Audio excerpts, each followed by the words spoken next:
Good morning, students.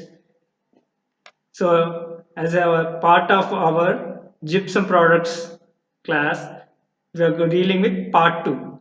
So, in part 1, we have seen what is gypsum, calcium sulfate dihydrate. By a process of calcination, it has been converted to hemihydrate form, which is supplied to us. Depending on process of calcination, it is of two types, alpha form and beta form.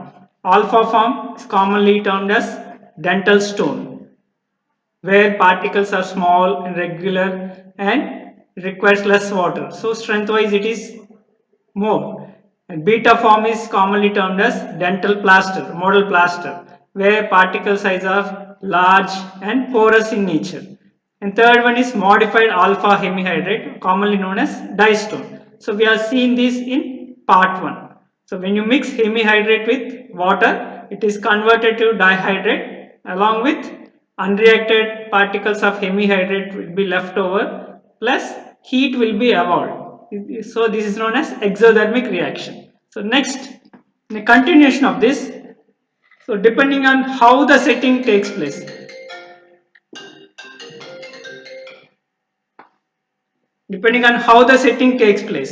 so there are different theories. So when you mix powder with water, how the final product is achieved. So the theories are colloidal theory, hydration theory, dissolution and precipitation theory. Among these three, the dissolution and precipitation theory is most widely accepted.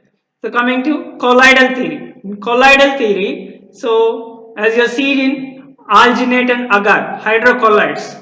So when there is alginate and agar, it is a sol gel phenomenon. So when powder is mixed with water, first sol or suspension fluid state will be formed. Once the setting takes place, once the material hardens, it will convert into gel form. So it is a sol gel mechanism is given in colloidal theory. Next, hydration theory states that the hemihydrate particles, when they are hydrated, when they are dissolved in water, so they are having a hydrogen bonding with sulfate groups. Hydrogen bonding with sulfate groups leads to setting. This is known as hydration theory. Third is dissolution and precipitation theory, which is widely accepted. We'll see.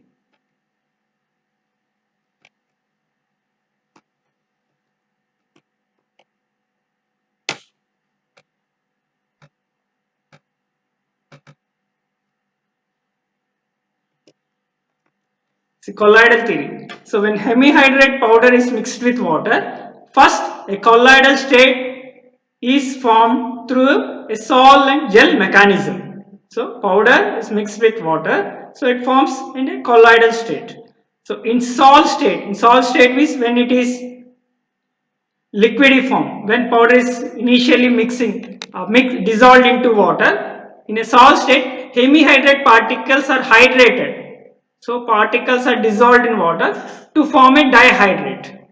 So once the water what you are used for mixing is finished or got over, as the measure of water is consumed by the hemihydrate particles, the mass is converted into solid gel. So when hemihydrate is consumes water and changed to dihydrate, it becomes a gel form. So it is known as sol gel theory. Hydration theory. It suggests that rehydrated plaster particles. See here what he is telling is during calcination you are removing a part of water molecule. So once hemihydrate is mixed with water, again we are rehydrating, again we are supplying that last water molecule to the powder. So when it is rehydrated, plaster particles they join together through hydrogen bonding to the sulfate groups to form the set material. So this is a calcium sulfate dihydrate. So the sulfate groups will be bonded by a hydrogen bonding and it leads to a set material. So third one is dissolution precipitation theory. This is most widely accepted. So as you all know, dissolution means dissolving of the particles in a liquid state. So when in water or any liquid, when powder is mixed, it will get dissolved. So there is no dissolution. precipitation. Precipitation means, so the particles which are set will precipitate to the superficial layer. They come to a superficial layer. So this we'll see. Based on dissolution of plaster and instant recrystallization of gypsum, followed by interlocking of crystals to form the set solid. So here what they tell is, when hemihydrate particles are dissolved in water, so they keep on dissolving in water, so it comes to a stage where the liquid or the solution will become saturated. Saturation means where the dissolving will become limited. Once it is saturated, still more dissolution leads to supersaturation. So for example, if you take water and mix either salt or a sugar, first when you mix they get dissolved. They dissolve completely and we can't identify whether we cannot differentiate salt or sugar in the water. So when you keep on dissolving more salt or more sugar, it will become saturation where further sugar will not get dissolved. Still more, if you keep on adding sugar, so it will become super saturated. So likewise, hemihydrate particles first they get dissolved and leads to saturation level. Still more, if you are getting dissolved, it will become super saturation level. At this super saturation level, hemihydrate will be converted into dihydrate. Okay, so hemihydrate will be converted into dihydrate. So the set dihydrate particles will be coming to superficial layer, that is known as precipitation. So dihydrate particles which are formed, dihydrate particles come to superficial layer, precipitates. At the inner level or the lower level, bottom level, hemihydrate particles will be dissolving. So at the low level, hemihydrate particles will be dissolving. It is known as dissolution. The set dihydrate will be coming to precipitate to the higher level. This is known as precipitation, dissolution and precipitation. So here, see, come here. Hemihydrate is 4 times more soluble than that of dihydrate near room temperature. So this is more important. See, as hemihydrate is getting dissolved, it is in the bottom level. As dihydrate dissolution is low, so it comes to precipitate to higher level. Thus the setting reaction occurs as follows. When hemihydrate is mixed with water, first a suspension, fluid state will be formed, which is workable. Next, as hemihydrate keep dissolving, it reaches state of saturation level. Okay, where there will be a dissolution or the solubility of hemihydrate will be limited. Still more, if there is a powder particle, this saturated hemihydrate solution will become super saturated. This will be super saturated, so that the dihydrate particles will form. These formed dihydrate particles, as we seen, the solubility of dihydrate is limited or less than hemihydrate. So they keep precipitated to the higher levels. Thus, solution no longer will be saturated with hemihydrate, so it continues to dissolve. Okay, so after supersaturation of hemihydrate, dihydrate particles will form and they will be precipitating to higher level. So when they precipitate to higher level, so there is a still gap at the bottom level and hemihydrate keep dissolving more and more. So this process takes place or continues till the dissolution of hemihydrate and precipitation of dihydrate proceeds either until new crystal form or growth of crystal takes place. So until new crystals of dihydrate forms or growth of crystal takes place, until that time this dissolution precipitation will be continuing. So the reaction is continuous until no further dihydrate precipitate out of solution. So this setting will take place until the dihydrate completely precipitates and no longer it precipitates further. If the no longer precipitation is not taking place until that setting takes place. So this is the dissolution precipitation theory. First, water, powder is mixed, suspension is formed, then it leads to saturation, then supersaturation. After supersaturation of hemihydrate into water, dihydrate crystals are formed and they precipitate to higher levels. As they precipitate to higher levels at the bottom layer, still the hemihydrate will be dissolving. This takes place until no further crystal growth or no further new crystals are formed, or dihydrate is not precipitating. Until that this process takes place, and finally the setting will be happened. Now, what are the factors? What are the factors affecting setting reaction? Spatulation. So, when you take a bowl, in the bowl first you take water, then you dispense powder in it, then you take spatula and you start mixing. So, the process of mixing with spatula is known as spatulation. The more spatulation you do, the less setting time, means it will set very fast because more nuclei are formed. These will be accelerated the formation. So just to remember this, more the spatulation, less will be the setting time, means it will set very fast. And temperature, there are two effects on setting reaction. So temperature has two effects: change in relative solubility of hemihydrate and dihydrate. So depending on the temperature of water, the solubility of hemihydrate and dihydrate will change. This may be because of change in ion mobility also. Humidity. See, humidity means, so during summer season we feel very much sweaty or very much humid because water content in the temperature is more, atmosphere is more, means it is humid. Means in the atmosphere, if water content is there, it is known as humidity. Why we are talking about humidity here means, if we leave a plaster or dental stone or dental plaster, model plaster, the bag is open, you kept like that. What happens is, the upper layers of the dental stone or dental plaster will be reacted with the moisture content in the atmosphere. Okay, so what happens, the hemihydrate particles will be converted into dihydrate, set material. So that's why you never leave a bag of dental plaster or dental stone open to the air. You should seal it, contain into a container properly. Okay, so humidity, 70% of moisture in the air accelerate the setting. So if the humidity is 70%, water content is more, so it will accelerate the setting.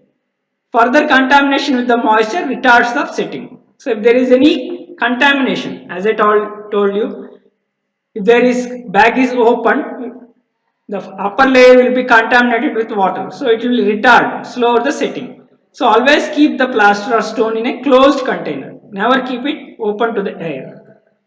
Colloidal state and pH. Agar and alginate retard the setting of gypsum products.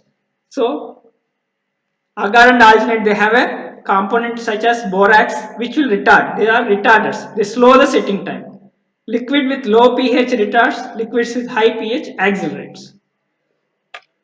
And one more important, water powder ratio. Whenever you are talking about dental stone or dental plaster, before mixing, you should know about water powder ratio. This is known as WP ratio. Means weight or volume of water to the weight of powder. It is given in a coefficient, in a ratio. So always you have to talk about water powder ratio. The ratio of water to the hemihydrate powder is usually expressed as W by P ratio. The volume of water to weight of hemihydrate powder is given by a ratio or a coefficient obtained when the weight of water or volume of water is divided by weight of powder. Example. So example, 100 grams of plaster is mixed with 60 ml of water. So water 60 ml. So we get 60 by 100 is equal to 0.6. So always it is expressed in a ratio. So here 60 ml of water to 100 grams of plaster is equal to 0.6 ratio. This coefficient or ratio is important factor in determining the physical and chemical properties of final gypsum. Means if water content is more, the ratio number is also more. If water content is low, water powder ratio is also will be less. So water content is more means we already done. More water, the strength of the final material will be less. Less water, the strength will be more. The water powder ratio is more. More means here water content is more. When water content is more, the setting will be slow, so setting time is increased, and because of more water content the final strength will be less, but setting expansion also less. Okay, so when water powder ratio increases, setting time increases, whereas the strength and setting expansion decreases. Stages in setting. Upon mixing, there is a continuous aqueous phase present. So when you start mixing powder in the liquid, first it will be a liquid state or fluid state. As the reaction proceeds, as the hemihydrate is dissolving in water, the clumps of growing gypsum crystal interact, the mix become plaster. So hemihydrate as it grows, each particle as it grows, it will grow like a crystal. Imagine it will look from a point, it will grow like a crystal. So it will become a plastic state. So continuous crystal growth converts the plastic mass into a rigid solid, but weak and friable. So as the crystal grows, the plastic mass will be converted into solid, but initially the solid will not have sufficient strength, so it is friable. Friable means at this stage, friable stage, it is easily breakable. Then the relative amount of solid phase increases. As the solid content phase increases, then this friable mass becomes carvable. So it is becomes from friable state, as it leave for some time, it will become strength enough, so it will become carvable. That's what. So first it will be in a fluid state, then it will become plastic state, then friable, then carvable. So depending on, so what is the important of this is, so when you mix dental plaster stone, pour in a impression to get a cast, so you should not remove immediately, so you should leave sufficient time until it gains sufficient strength, means it has to, material has to set completely, then only you have to separate the cast from the impression. Before it sets completely, if you try to remove, it will be in a friable state, so the cast, when you are going to remove, it will be broken easily. So when you want to separate the cast from the impression, you have to leave sufficient time. Now what is mixing time and working time? So when you take water, example 45 ml of water you first take in a bowl, then you measure 100 grams of powder and you dispense powder into that water. The time you add the powder into water until the mixing is completed. With the spatula you start mixing until you finish mixing. It is known as mixing time. So mixing time is nothing but you take a water and bowl, you add measured powder into it, then you start mixing with spatula. So till when you have to mix this powder and liquid is, it's known as mixing time. So for mechanical mixing is done under vacuum in the machine. It is 20 to 30 seconds. So mixing has to be done mechanically for 20 to 30 seconds. Whereas when you do hand mixing with spatula and bowl, with the bowl and spatula you start mixing, the mixing time is a minute, means 60 seconds. So for hand spatulation, it is mixing time is 60 seconds or 1 minute. And coming, what is working time? So working time is nothing but it measured from the start of mixing to the point where consistency is no longer acceptable for the product's intended purpose. Means when you are doing a block, plaster block, or when you are doing a mounting of your cast to the articulator, or when you are pouring a cast. So your work is preparing a cast or mounting or making a block. So from the start of mixing until you finish your job or until you finish your work, that is known as working time. Usually it is 3 minutes. So when you start mixing and you finish your work, it is 3 minutes. So when you start mixing, you finish your job, it should be at least 3 minutes.